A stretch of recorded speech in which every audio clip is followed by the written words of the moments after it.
So, piggying back off of the last video I made, which was rather memey and not really drenched with a lot of, dare I would say, intellectual commentary. Excuse me. I want to discuss the amount of sexual conditioning we may all have. Now, perhaps that might be a little over dramatization of it, but I do think that there's a lot more psychological, I won't say issues, but psychological basis for a lot of our physiological responses when it comes to what we like sexually and what we respond to sexually. And I think specifically, I kind of want to talk about young ladies, because young ladies kind of, guide human evolution. So it's kind of a little bit more important if they pick, good people to reproduce with, You'll see what I mean. So, I was thinking about this, right? Because I've thought about this before. I've even made a video about it. I just never uploaded it.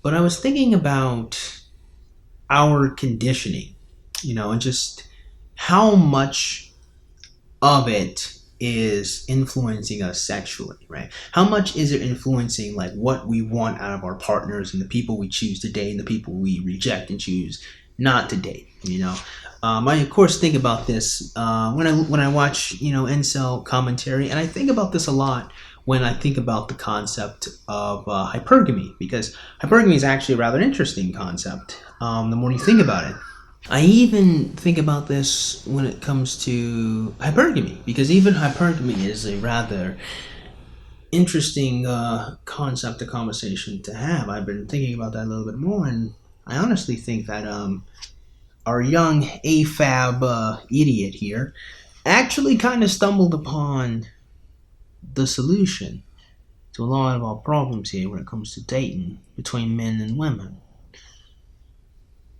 Let's discuss. So where should we start? See, the reason why I'm making this video has always been really tough for me, and I've re-recorded this thing maybe 5 times now, is because I always start talking about evolution, but the concept of evolution is so bizarre when applied to humans that it just spiderwebs out into so many different tangents, and it's just kind of hard to coalesce.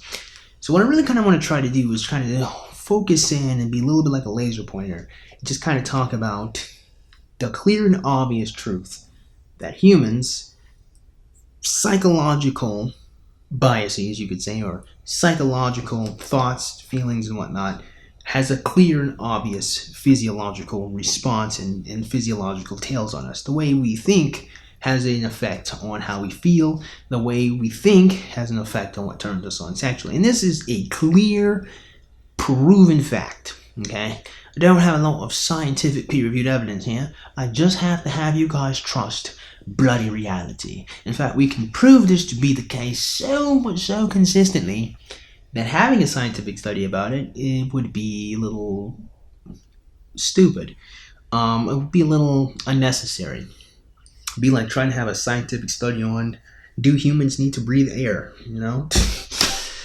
So, what am I talking about? I'm talking about the fact that, if you think about it, let's just kind of start off with myself. I've noticed that I can build an attraction, a physical attraction to a young lady, the more I like her personally. The more I like her personality, the more physically attractive I can become towards her, even when I initially didn't like the way she looked, right?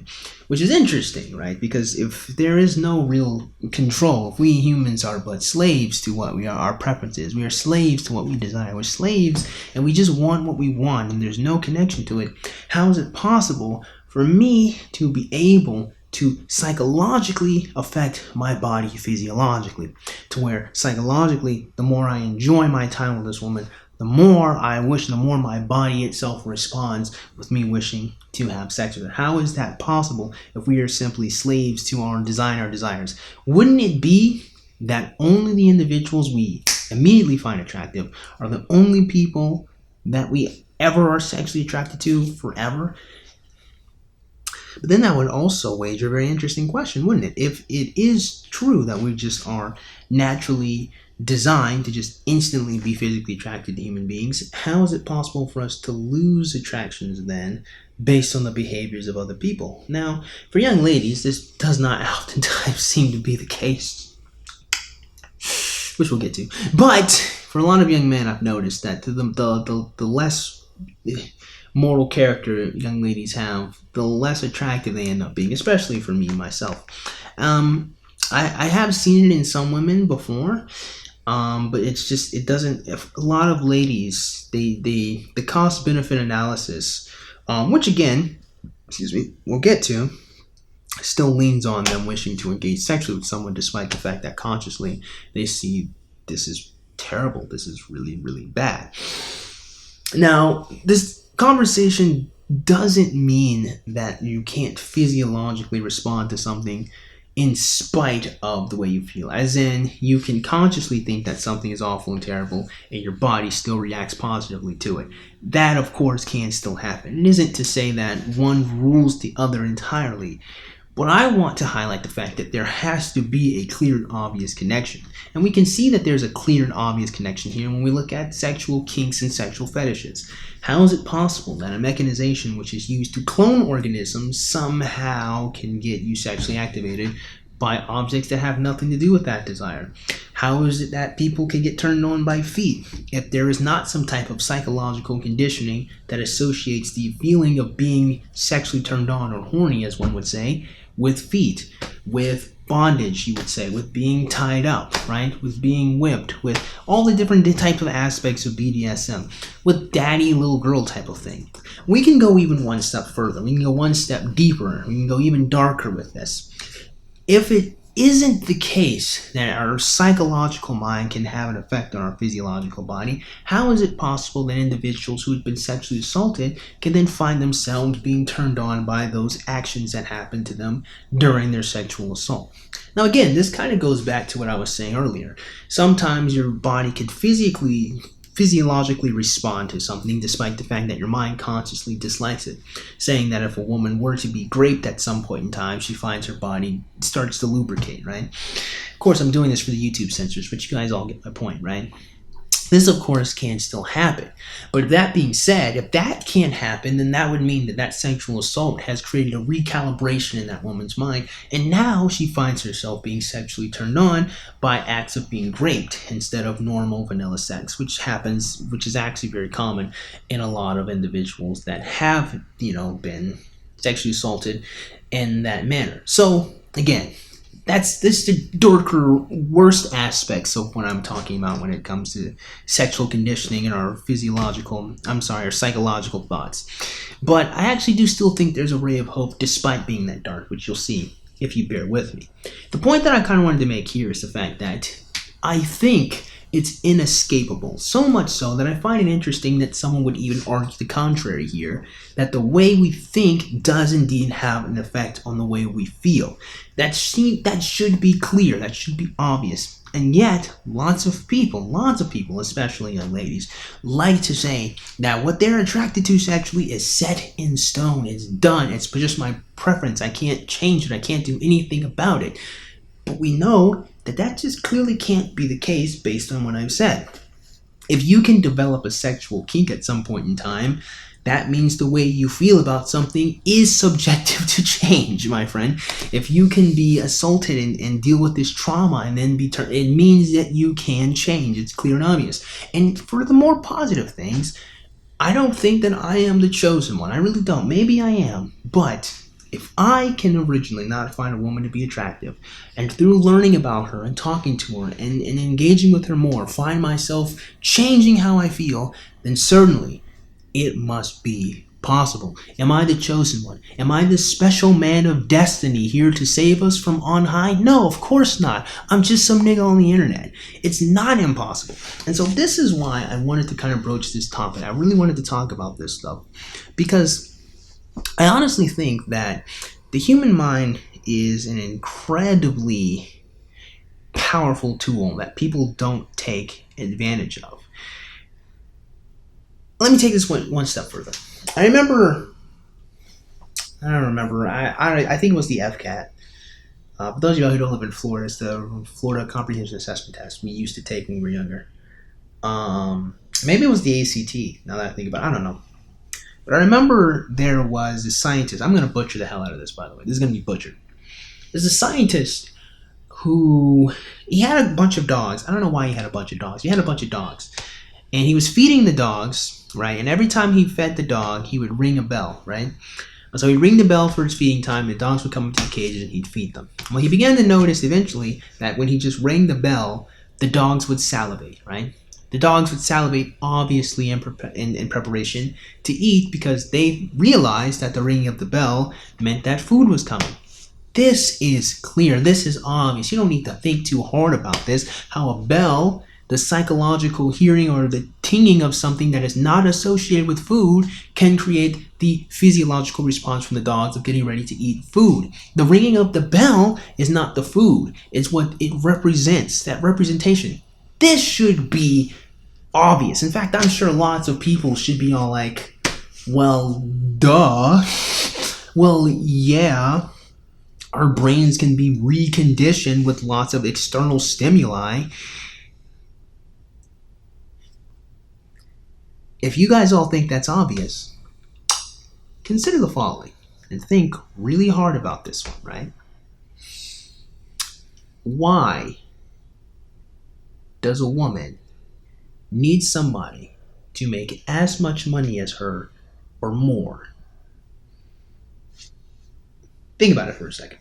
And really think about this one for a second. Of course, lots of people would say that this is just this is our caveman lizard brain instinct. Women just want to be protected by men. They want to be provided for and taken care of by men. But see, evolutionarily, that would not track based on our current society.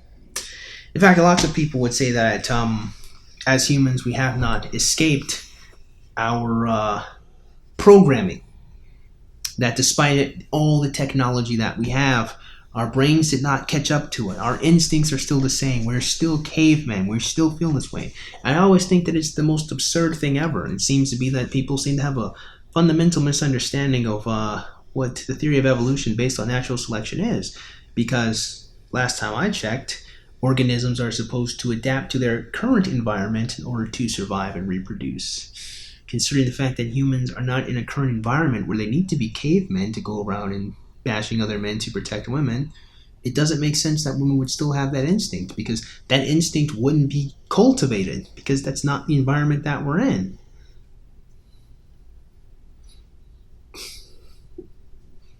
But, more importantly than that, if the reason why women needed males to make as much money as, if they needed males to be providers, is because of evolution, that being that women primarily are caregivers of children and thus are mostly defenseless for a certain period of time, so they need someone stronger to watch over and take care of them. What happens when a woman doesn't want to get pregnant or doesn't want to have children? Why would she still have an instinct of having a bigger, stronger male? Again, you would say that she just can't escape it, or that she's lying to herself. Perhaps that be the case, that she's just lying and that she really does want to have children and she's just trying to be modern feminist. I don't know. But the fact remains, what I'm trying to lead you guys to understand is that women can procure their own resources. Why do they need males to procure their resources? In fact, interestingly enough, why does the male need to have as much resources as her and then more? Here's another thing that's probably really bizarre. Why is it that when women make more money, they desire a man to stay relative to them? Isn't that particularly interesting? Isn't that really, really, really interesting? Isn't it interesting how this million-year-old instinct that women have, that just for whatever reason hasn't changed after all these thousands of years, is actually relative based on the woman's own psychological position? What does that mean? What that means is hypergamy, if defined correctly, is a woman's desire to find the best possible mate she can have, right? Or we can define it as a woman's desire to have a mate that has more stuff than she has. We're left with two different definitions. One that's more economically based, which again can only really exist in society. And we have another one that's more socially based, one that's more based relative to the woman's position. But see, there's a bit of a problem here with both of these definitions. And that is, again, they're both relative to the position of the woman. And we also can find that some women will oftentimes find themselves in really abusive relationships, which means we can't really go with the latter definition. We can't really say that hypergamy is woman's desire to get the best possible mate, because the best possible mate probably wouldn't be a guy that beats the crap out of her. We can't really say that women have the instinct of hypergamy, because the best possible mate certainly wouldn't be a guy that would abandon his own children. There's no way you could ever have a single mother if women were hypergamous, because they would be trying to get the best possible mate. And I said this one time, and a friend of mine replied to me, well, the reason why those women are in those relationships is because they thought that that was the best possible mate that they could get. So they were still being hypergamous. It was just that outside of that scope of everybody else, we could see the damage here. But in her mind, that was the best she could get. And then I thought to myself, well, if that be the case, then wouldn't that mean that hypergamy is far more psychological than it would be biological? Because hypergamy can only exist relatively. If a woman makes $100,000 a year and she only wants to date a man that also makes $100,000 a year, that is relative. Money as a concept is abstract. It can't really exist like in a world without rules, without social game, without a society. It's kind of useless out in the wild. You can't eat money, but you can use money to get stuff to eat. So what's really important? It's not the money, it's what you want to eat. So money, again, is just a bridge between what you actually want. But the money itself, it honestly, we could use bottle caps for money. That's not really what's important. What's important is the value that we impart on it. We can only impart value on it because we have a neocortex and we think critically and we understand rules, laws, and structures. What am I saying? Why am I saying all this? What I'm saying is that there's no way that women could be turned on by money, because money is not a biological thing. It's something you have to imprint value upon. So why is it that women only want to be sexually engaged with individuals that have resources to give to her? Well, the answer is actually rather clear. It's because women understand that they can use their sexuality to obtain the resources. So as it turns out, it's not even actually that women are using their hypergamy ever to establish familial units. In our contemporary, that's never the case. Let me say this again. No woman contemporarily is ever using hypergamy to establish a good family unit. Because if they were, the best possible male they could have would certainly be someone that's hardworking, protective, and intelligent, and is steadfast. Someone that is going to stay with her and not leave. That can't possibly be the case, because in reality, we see that women aren't operating like that. So what is going on? I think it's obvious, again, what's going on. And that is, women aren't really having sex for its purpose.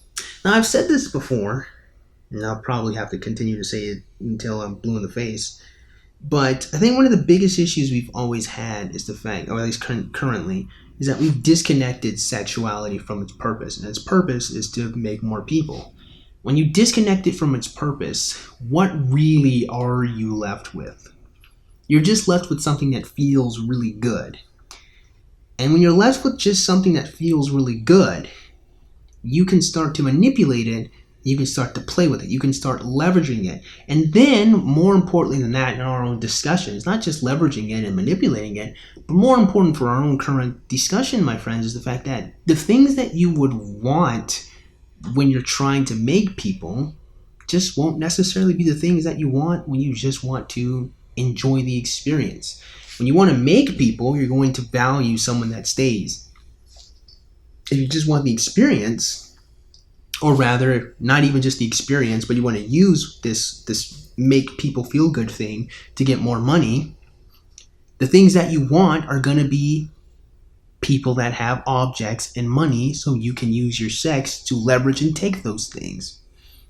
Without sex having its intended consequence of making more people, what we've essentially done in society is trained a generation of, we'll put it crudely, prostitutes. We have a bunch of women who value social status because they can leverage their sexuality to get social status. We have women who care mostly for men's utility, men giving them money and giving them things and leveraging their sexuality to get those things. And we have lots of women who become carnal and just value the sexual experience of males, which makes them only value the male's physical attractiveness and looks rather than his character and virtue and all of that higher truths in the world. So, I will stop to say this isn't every woman. In the same way, not every man wants to be a father to his child and take care of them. I'm not saying that at all. I'm not saying that this is all of humanity, because again, for as much as you have women that are essentially prostitutes, you have women that will sit in abusive relationships and get the snot beat out of them. So clearly, hopefully you guys understand, I'm not saying that all women are the same. That would be stupid. I'm not even saying that all men are the same. That would be stupid. But my point is, when you're looking at the different issues when it comes to what we are attracted to sexually, it is pretty clear that it is psychologically based far more than it is physiologically based. Because again, if we look at to women wanting social status, it's relative. It's not a biological thing. It's not something that the body can recognize for itself. It's understanding that because there is the same association that the ringing of the bell makes for the dog to salivate is the flashing of money makes to women's vaginas getting wet. They get wet, they get lubricated, they get prepared to have sex. They are more attracted to men that have money, objects, and things because they know they can trade that wop for the things. And of course, it's not always like a straight one-to-one thing. It's not straight one-to-one. I mean, for a literal prostitute it is, but for the mechanization of lots of relationships that are being formed, it's more unofficial prostitution. It's more, again, the leveraging of sexuality for things and men working and trying their damnedest to become high-valued males so they can leverage the things they have to have an easier access to females. This is what's going on, which is what is encouraged. More encouraged than it is what's really going on. I mean, what's really going on is women are getting ran through, or women believe that they're just far too good for the men that are around them, so they don't touch anything, and lots of young men are lonely and they have to go on to OnlyFans and meet literal prostitutes and go to strip clubs in order to feel intimate with women. And then in the middle there you have people that actually end up having relationships, but sometimes they're just being settled for because the person can't really get what they want, and then they eventually divorce, and the cycle continues. Of course, there is a path to success. In fact, I've met plenty of people that have been successful in their relationships. There is a path to success. It isn't to say it's all doom and gloom, but there's a lot of doom and there's a lot of gloom. And I have to imagine that this is why, my friends. I think that a lot of people don't accept the responsibility of understanding how their body works and how their brains work, and just how much of it is 100% your job and your responsibility here to kind of recognize what you want out of a relationship and what you need in a relationship and what you want out of a person. There's a lot that goes into, again, how we feel. The way we feel physically is directly linked to how we think psychologically. The happier you feel, the better your body responds to the activity you're going to be doing. This is a clear and obvious fact. There is a connection. There's a connection between how we physically feel. If we're physically hurt, it's going to make us mentally fatigued, and it's going to aggravate us, and we're not going to feel good. It's clear. It's obvious. It's so obvious it feels stupid for me even saying it. But for some reason, for some Herculean reason, for something that I just cannot for the life of me understand, when it comes to sex and sexuality, done. No. If I like big booty bitches, that's it. If I want a dude that's 6 feet tall, that's it. Done. I can never deviate. But that's not true. It's just not friggin' true. I know it's not true because, again, as you climb socioeconomically as a lady, you change what you want. That's a psychological mind state. And again, of course, this isn't like one-to-one, my friends. I'm not saying that. What if she's a rich woman and she wants to date a bunch of paupers? Okay. How many of them will you ever meet in your life? I'll wait.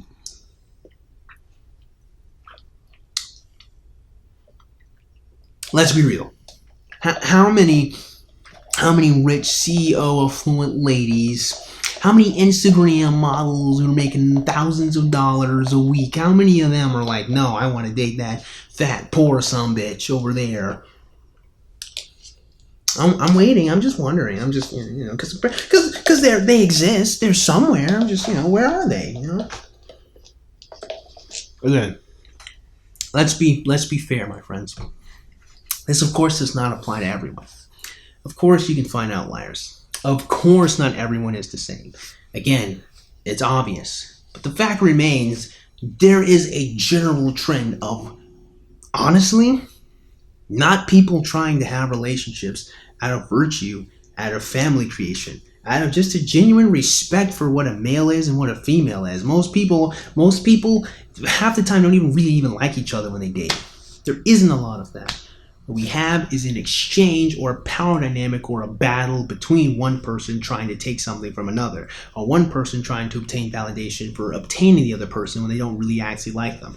We have more power dynamics and more games being played with each other than it is people trying to actually make families, be in relationships, and just like each other and just enjoy each other's presence and like time and just be comfortable and content. There's more of the former than the latter. And the point is, the hope here is, the solution here is, my friends, is mastering your mind psychologically. Again, what we see here clearly, which I don't really think you could really even honestly argue against, is the fact that hypergamy as an instinct in women is a psychological one. It's one that's relative. Again, if a woman can stay in an abusive relationship because she believes that's the best she can get, then that would mean that the way to save her is to change psychologically how she feels, so she thinks the best she can get is probably not someone that beats the dog shit out of her.